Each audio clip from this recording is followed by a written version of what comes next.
will be smoothed out in the family dynamic, but other than that, I think it'd be fine. I think they can get along. Thank you. You're welcome. Photos, A through D. No. You go. Besides being great as a metal detector. Hold on, say it again. I can't hear you. My question is, from all episodes with Aecon in it, which one is your favorite? All the episodes.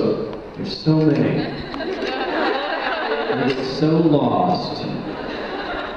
Isn't it weird that I only did 4? Yeah. I've been involved in this show since 1979. And I've only done 4 episodes. I mean, I really feel like this show is a significant part of my existence because I've been traveling, doing conventions for so many years that it's very strange that I only did 4. I like each one for different reasons. I would say probably my least favorite is Mystery Spot. But not because I don't love the episode. I love the episode. It's just because I worked a day.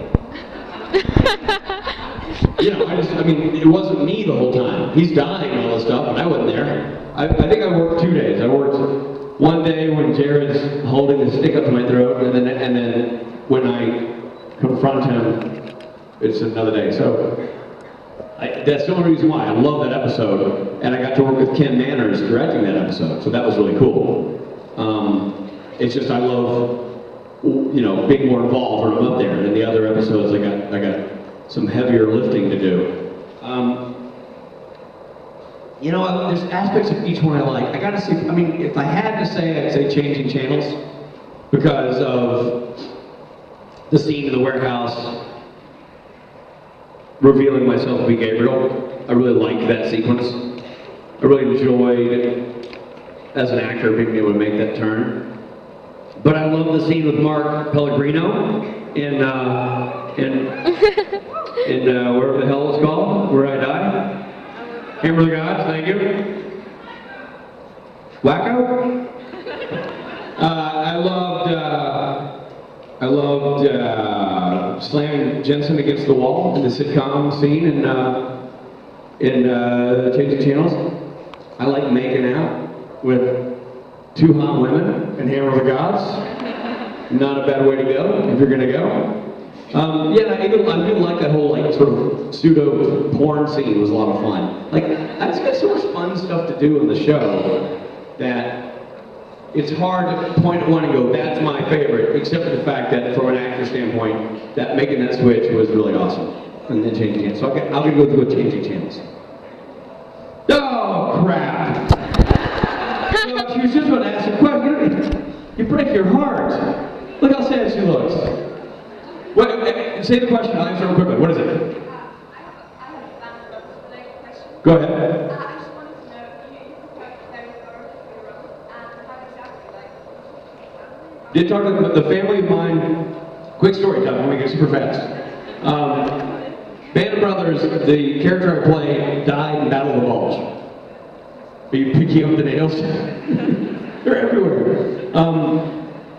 Character of Band of Brothers, Skip Muck, died in Battle of the Bulge. So they didn't have a lot of information about him when I got hired to do it. I talked to Bill Garnier and Don Malarkey to get some information. But then Don Malarkey mentioned me being from Tonawanda, New York, Skip. The script said I was from Florida.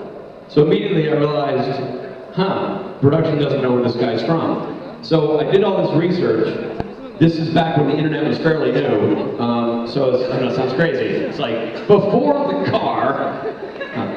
Yeah, so internet was new, so it wasn't so easy to research. But I emailed several people named Muck just to see if I could find the right one. And I emailed the Chamber of Commerce for the city of Tonawanda. When I got out of boot camp 2 weeks later, I had an answer from a woman who ended up being the niece of Skip Muck because the city had contacted her to say, this guy says he's doing this in this series, do you want to contact him? So she called me and I said, listen, we're doing a movie version of Band of Brothers and I'm playing your uncle. And she says, what's Band of Brothers? I said, it's the book that tells the story about your uncle and his company of men. She'd never heard of the book. She'd never knew that they were written about. Didn't even know how he died. And his sister was still alive. Skip Mock's sister is still alive. Did not know how he died. So, which is pretty intense, and they were still very emotional about it. I sent them the book so they could read about it rather than me tell them. They read the book, and from there we started a correspondence. They would mail me letters that he had sent home. They mailed me one letter that never got opened that he sent to them that had a deceased stack on it. Western Union telegrams, all this great stuff.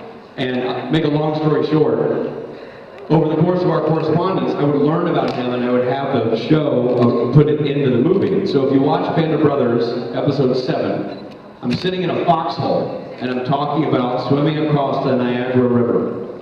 And that is from a letter that the sister sent me about